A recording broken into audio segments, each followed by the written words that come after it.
that if the probability of an event E, PE,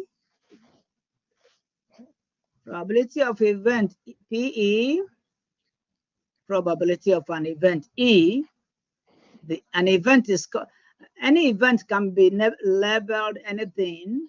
So event E, suppose I'm throwing a die. There are 6 faces on a fair die.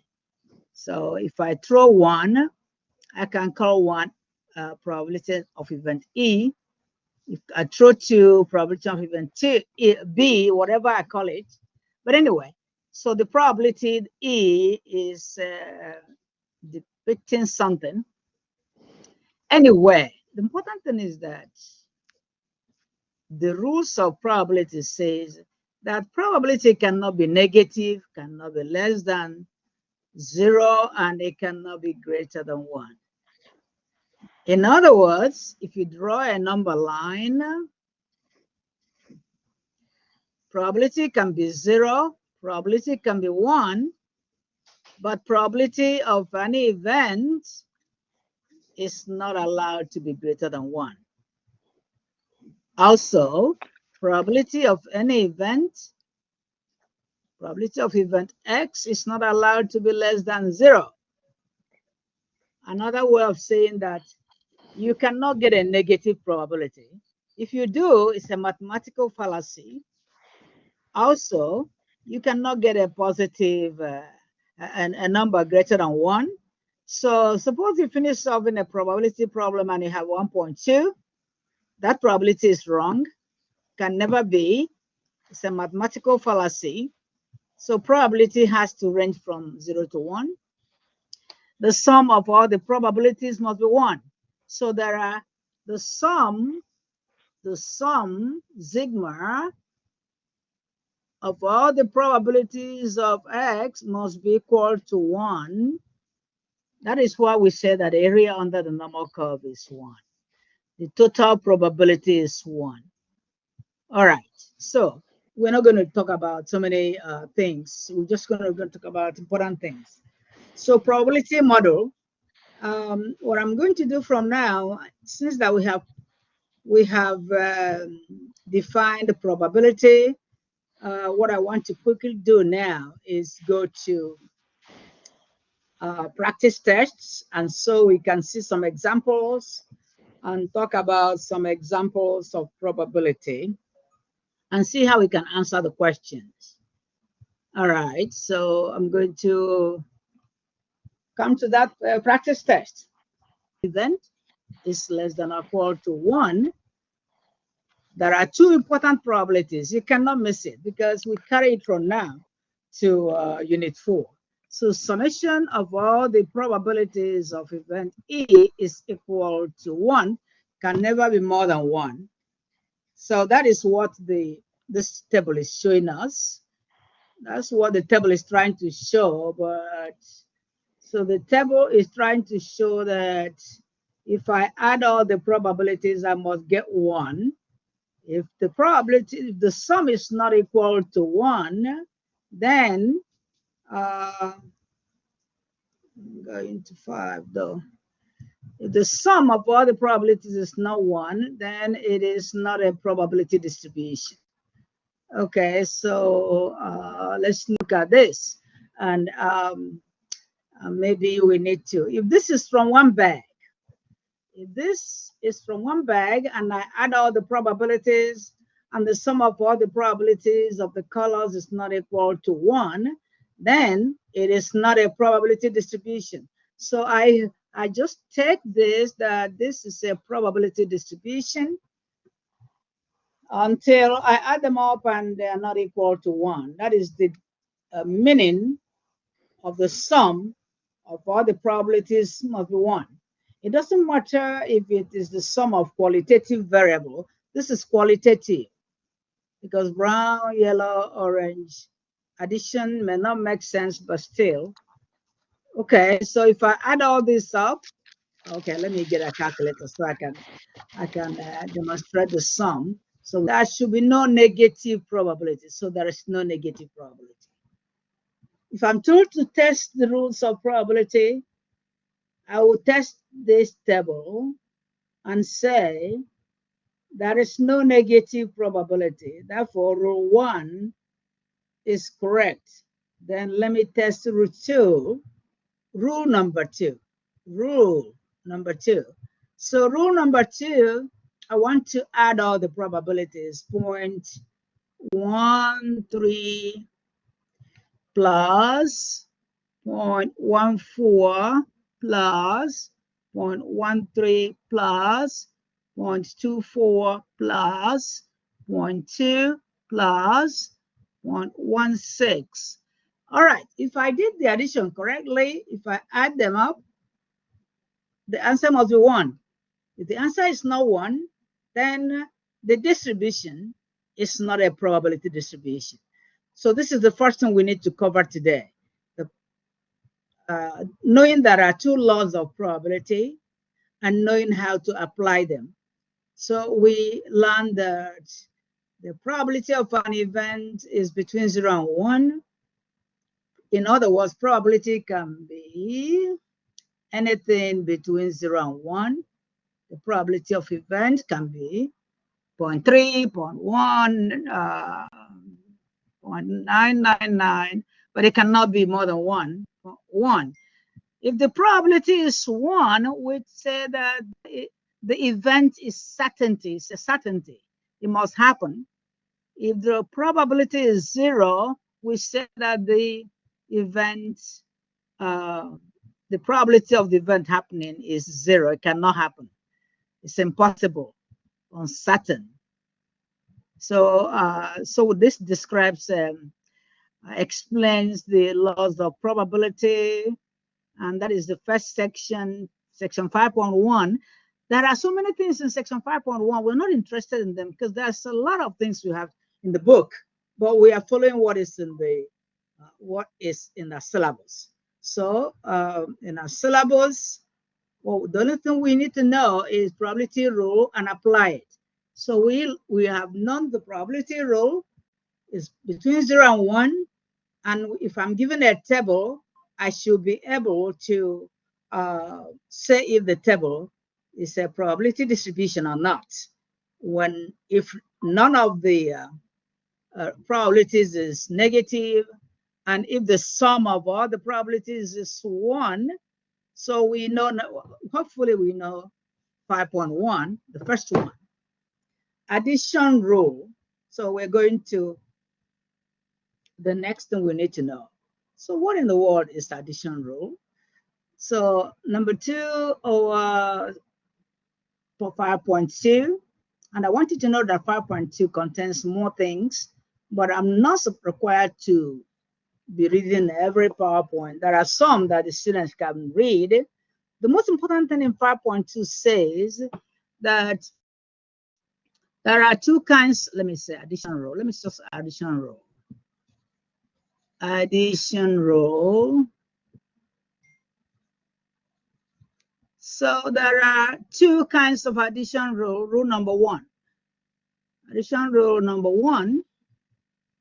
Addition rule number 1 says that 2 events, event A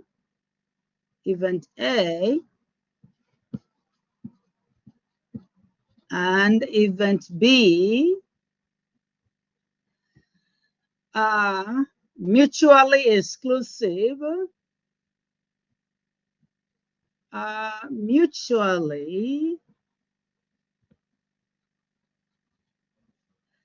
exclusive if the probability of A union B, I can write it this way, if the probability of A union B is equal to probability of A plus probability of B only. If the events are mutually exclusive, they cannot intersect. So actually, I will use what is called a Venn diagram to explain addition rule. So I'm going to draw a Venn diagram. I can draw that Venn diagram here. So a Venn diagram, we remember when we were doing, if I draw a Venn diagram, this is a universal set. So suppose this is A and this is B. If they cannot touch each other, they are mutually exclusive. They are mutually exclusive. If they cannot touch each other, nothing connects them, they are mutually exclusive. There are so many events that are mutually exclusive, but we're going to use human beings. Suppose somebody in class today, okay, say Terry and Roxana are here. There is no possibility that we can also be teaching another class right now.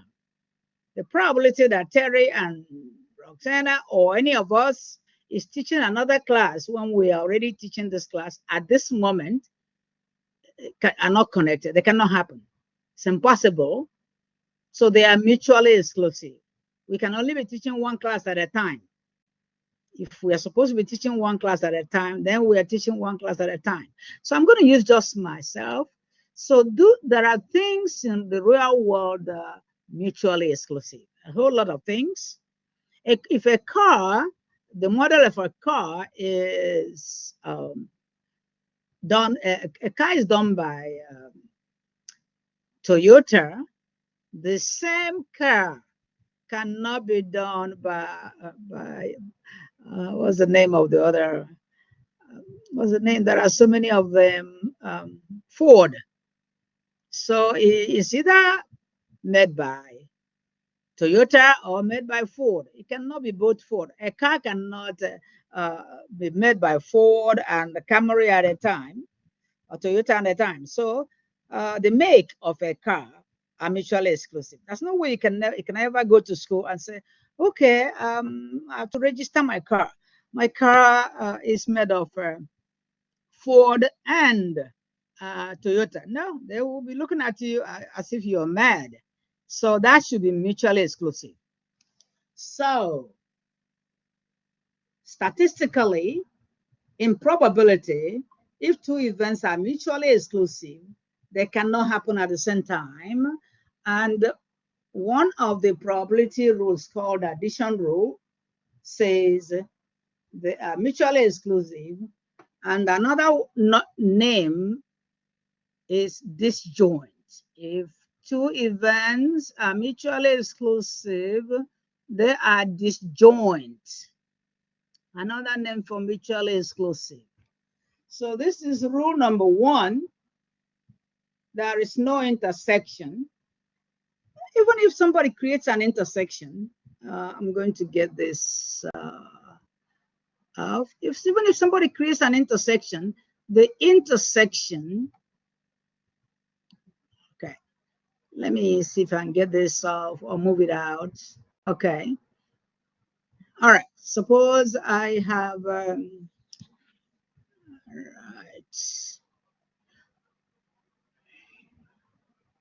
All right. So if two events are mutually exclusive, probability of A union means O, by the way. Union B, I can say O here, is equal to probability of A. I already wrote it before, plus probability of B.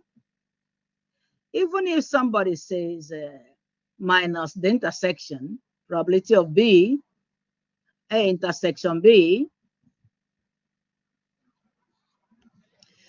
then this intersection has to be zero. The intersection in mutually exclusive events is zero because they don't intersect. Zero, the intersection is zero. And by the way, intersection is and is intersection. All right, so now addition rule number two.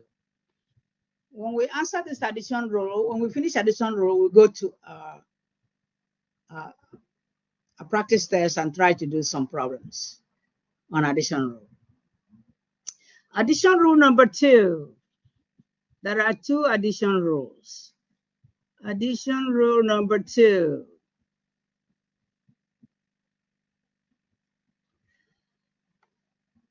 Let's call it joint events. If 2 events are joint or non-mutually exclusive, non-mutually exclusive,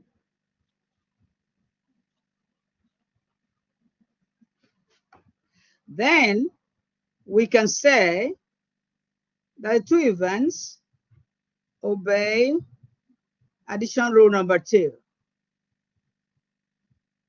So let's go ahead and draw a Venn diagram like you did. If 2 events are non-mutually exclusive, forgive my crooked Venn diagram. So this is A and B. All right. Suppose we are talking about A. If event A is maybe students in this class taking biology. I read their discussion. So most students are taking statistics and biology. So if the student is a girl, it can be a girl and be taking biology. If the student is a boy, it can be a boy and taking biology. Therefore, being a girl and taking biology and being a boy and taking biology, they are not mutually exclusive. You cannot say you are a girl and you can't take biology at the same time. You cannot say a boy, you cannot take biology at the same time. So these are non-mutually exclusive. And we can already see their intersection.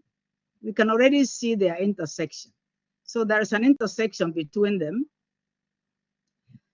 So these 2 are I'm going to start here, non-mutually exclusive. Non-mutually exclusive.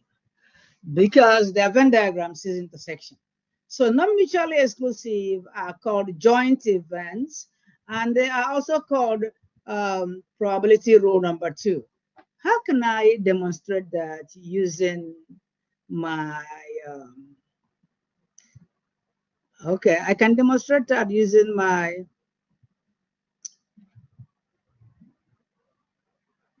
all right. So let's use equation or probability equation. So I can say a probability of A union B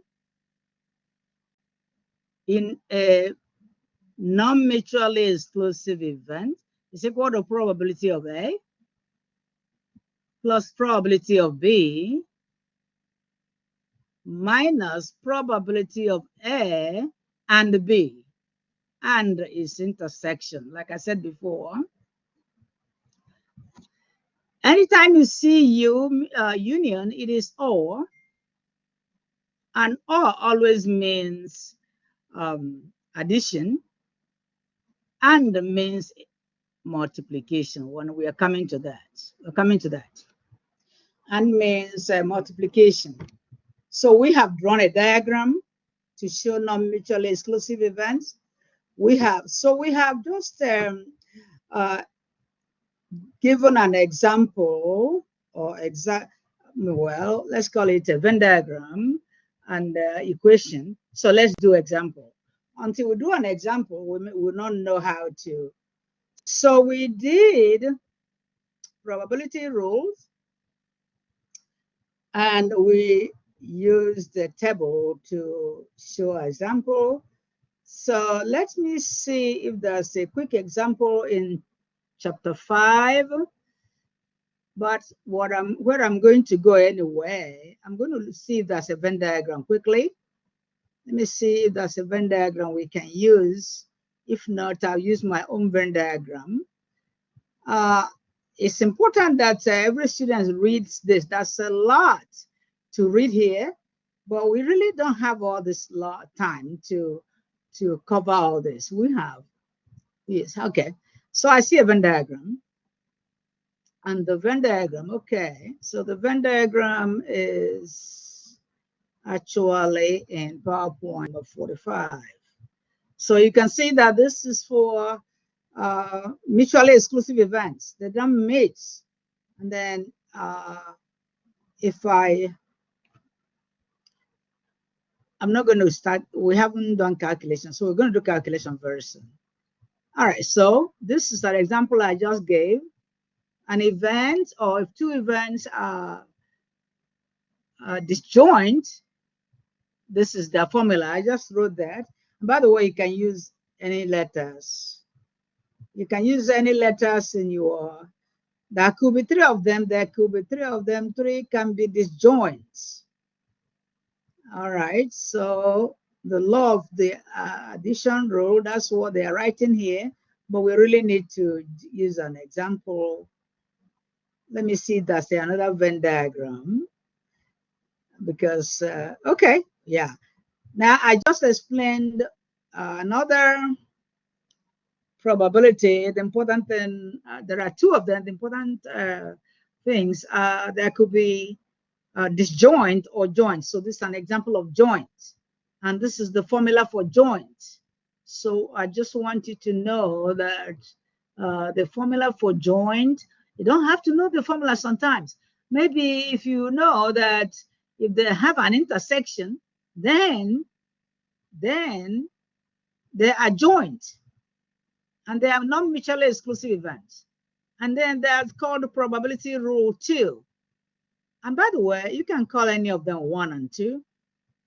There is something in the joint. There's something in the joint. And that shows, that is the reason why you said that they are non-mutually exclusive, because there's something between them. Okay, let me see. Okay, so I have seen the diagrams that I need. So now let's go get some examples from a, if we can solve some examples from a practice test. Okay, try, I didn't clean this before. Let me see again if I can clean.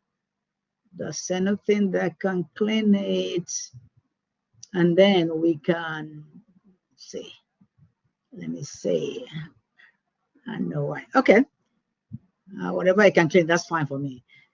All right, so we want to do examples of 5.2. The most important thing we need to know from 5.2, so that we can go to 5.3. Because within a short time, we have to cover 7 sections. So this section, this unit 2 is very fast. Unit 2 is very fast. We need to, okay, this is good enough. All right, so let's see an example of probability rules when they are actually disjoint. Okay, if E and F are not disjoint, so everybody look, this, sometimes they ask a question that looks like it's a tautology. All right, so this and that are not disjoint. I'm going to put it down. All right, so they're telling us that E and F are not disjoint. If they are not disjoint, then they are joint. Not disjoint means they are joint. Okay, I hope you understand. If E and F, these are events. If event E and event F are not disjoint events, then P is asking you to answer the question, though. It's asking us, now that we have done it.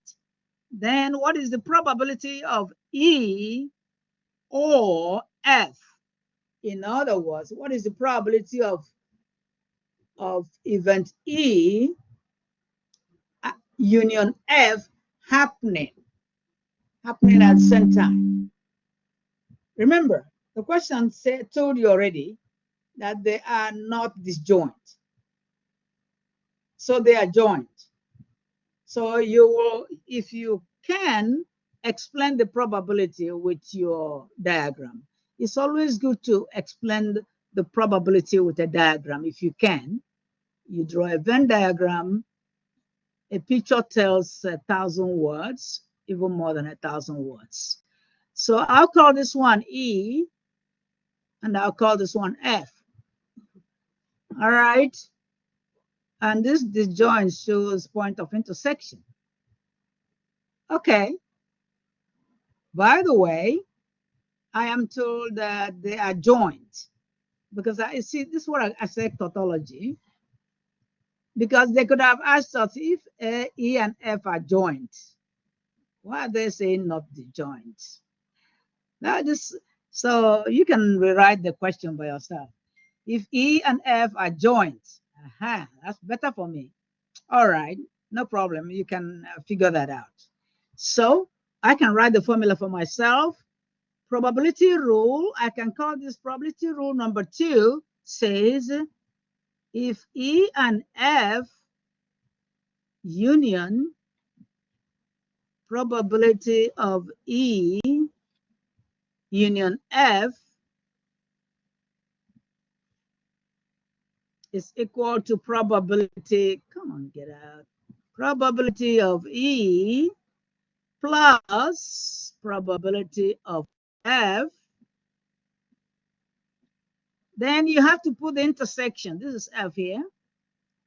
Can you get out of? All right, I got to write it again. Okay, I'm going to write it again. Just making some. Okay, so probability of E or F. Remember, I can use union for or. So that is probability of E plus probability of F minus probability of E union F. I mean, E intersection F, that intersection. Remember, we drew a Venn diagram, and a Venn diagram looked like this. A Venn diagram looked like that. Draw. So your Venn diagram has to show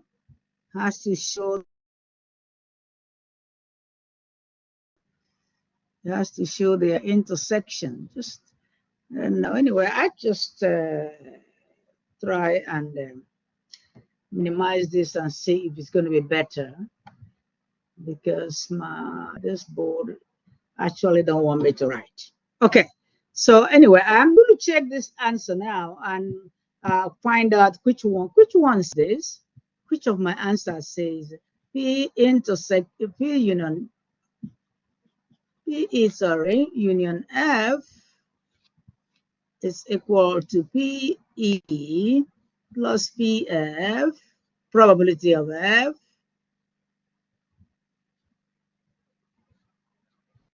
minus, give me time to take this one out also.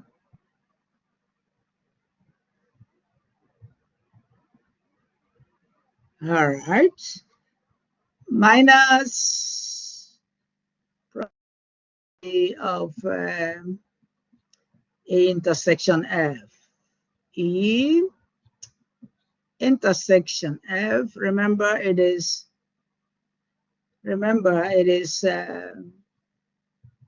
and here. Okay, and then the formula, they will write the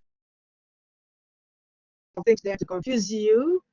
If you have paid attention so far, you will notice that the formula they are asking you, it is, first of all, let's eliminate. It is not this one, not this one, because we are not adding the intersection. We are not adding it. It is not this one because we are not subtracting the intersection. This is This is a probability rule number 1 for mutually exclusive. Therefore, this is the correct answer. Oh, but I know that this question is always in the test. This question is always in the test. So, okay, so let's get another. This question number 2 is Z-score. So whenever you see a Z-score question, you know we have already done it. Trust me, we have done Z-score, but question is going to always show up. It's always going to show up in the test. Z-score, we did it in 1.1. I mean, unit 1, but it's going to show up in the test, in every test. Okay. By the way, let's answer question number 3. It is still probability. And before we continue, I want us to say what is complement. So complement rule. So at this point, we need to know what complement rule is. Example, suppose I have this oval. Get my whiteboard because it behaves better. My whiteboard behaves better when I write on it. So suppose I have an oval that represents A. So if I have an oval, and this oval, A, contains numbers 1, 2, 3, 4, and there's another oval, B, that contains numbers 6, 7, 1, 5. Okay. A question can ask me, find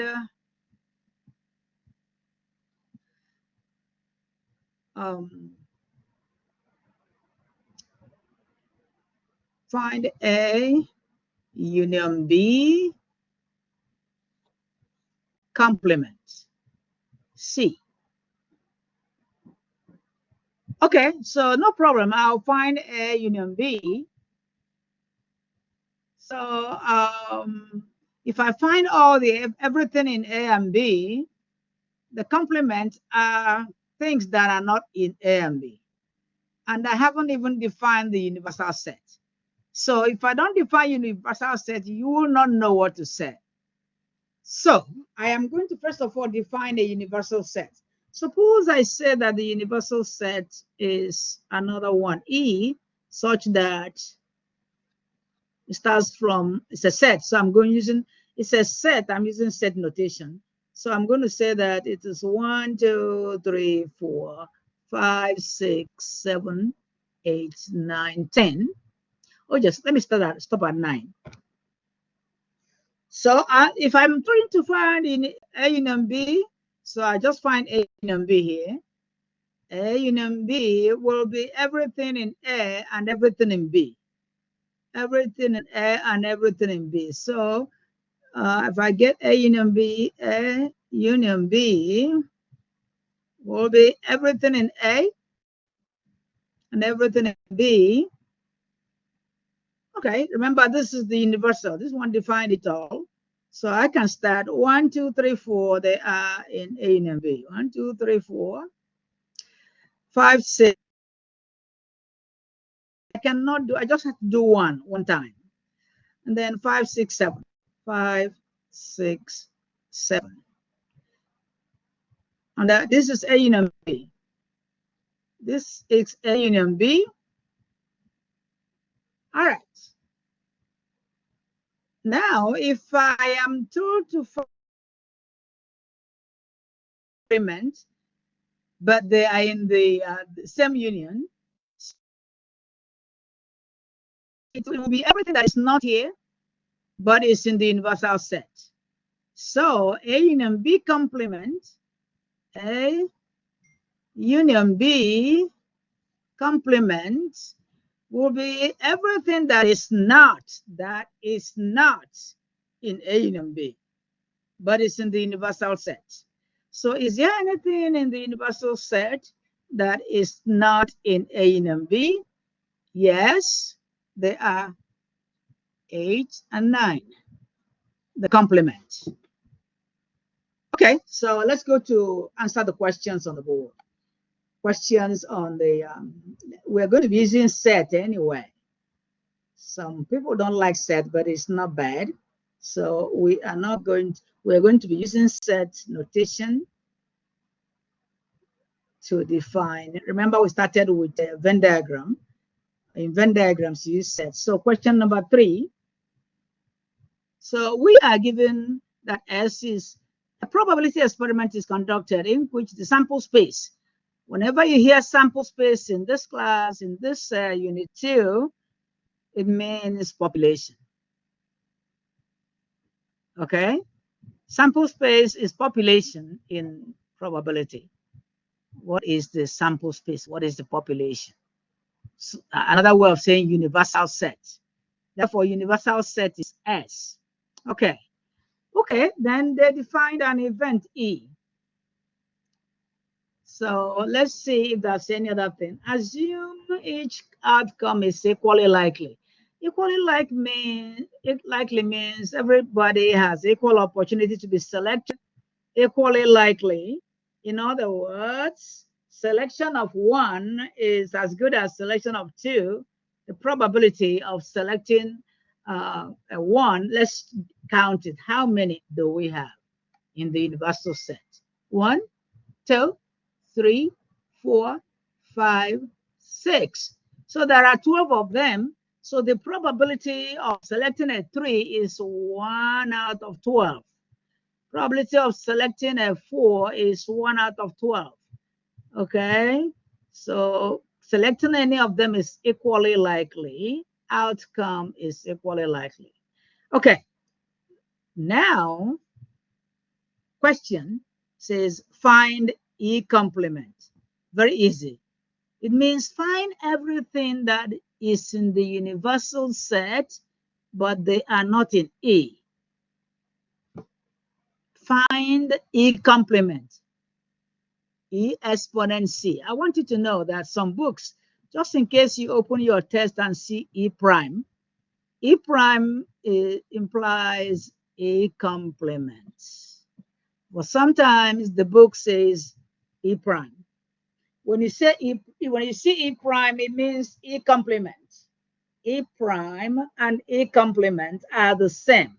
Okay, just make sure we said that and we can't forget that. Okay.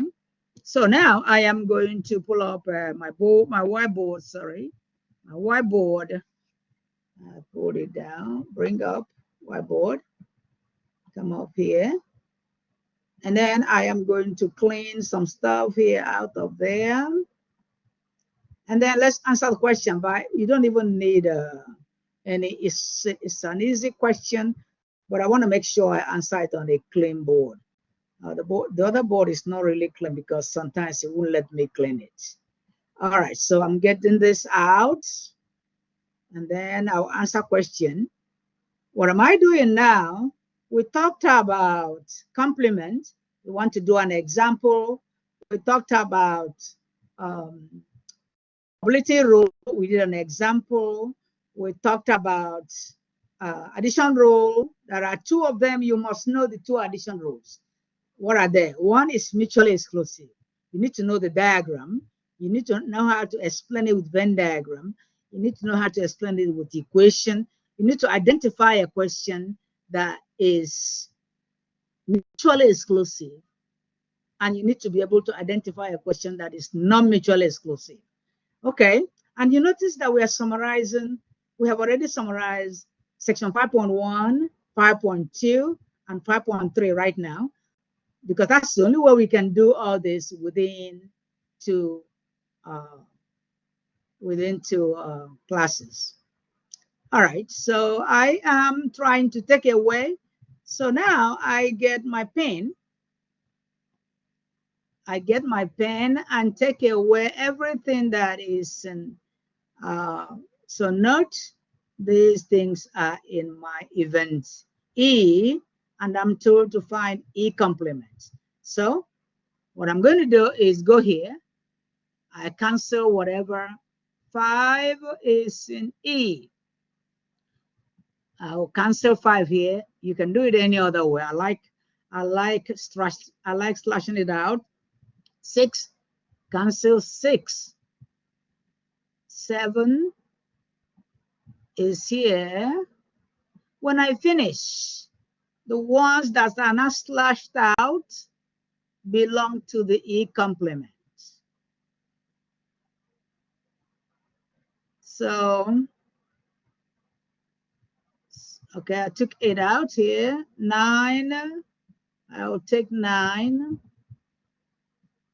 10, 10 is here. I'll take 10 out here, take 10 out there. I'm doing it like those in elementary school, but that's okay. Whatever you can do to make sure you conquer a problem. So what is the E complement? E complement are those not in E, all those ones that are not in E, and they are 3, 4, 13, 14. It's very easy. So they told us to write numbers that are not in E. That's all. What are those numbers that are not in E? Guess what? This is another question in the test. Okay. All right. We don't have all the time in the world, but there is something I want to start, because whatever we do is, so we just answered questions on probability rule, complement rule. We already know Z-score, and then we know the rule number 1, rule number 2, and complement rule. And by the way, addition. Suppose I say PA, suppose of A.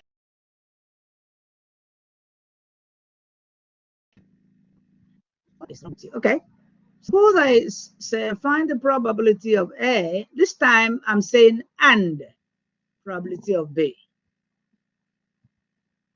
where probability of A is 0.1, probability of B is equal to 0.5. All the time, just know that whenever you have intersection, an intersection means and. Intersection means and. Therefore, probability of A intersection probability of B is 0.01 multiplied by 0.5. And you don't even have to use your calculator. When you multiply the two, you will notice that you have 0.0. We can still use calculator that way, because you want to make sure that your decimal points are good. Okay, so I'm multiplying, and for the benefit of the doubt, I'm using my calculator so that you cannot misplace your decimal point. So multiply by 0.5. Whenever you're doing multiplication, you want to know that if you get any answer greater than 1, it's a mathematical fallacy. Not allowed to have any answer greater than 1. If your answer is less than 1, it's a mathematical fallacy. You're not allowed to have an answer less than